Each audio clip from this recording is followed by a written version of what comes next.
மாப்ள, என்ன மன்னிச்சிருங்க. உங்களை தொந்தரவு பண்ணிட்டேன். அப்படி எல்லாம் நினைக்காதீங்க அத்தை. உங்களுக்கு என்னாச்சோ ஏதாச்சோ நாங்க பயந்துட்டோம் அத்தை. இப்ப எப்படி இருக்கு? இப்ப பரவாயில்ல மாப்ள. அம்மா, எதுக்கு நீ இவ்ளோ தூரம் நடந்து வந்த? அது முதல்ல சொல்லு. என்னம்மா சொல்லுமா?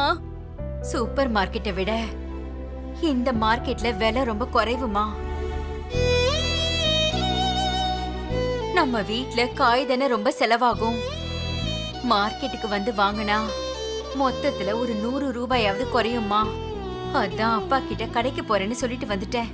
மாப்பிள்ளைக்கு முன்னாடி என்னை இத சொல்ல வைக்க வேணாம்னு தான் அப்படியே சமாளிக்க நினைச்சம்மா. ஆனா என்னவோ ஏதோன்னு நீ பயப்படுவ.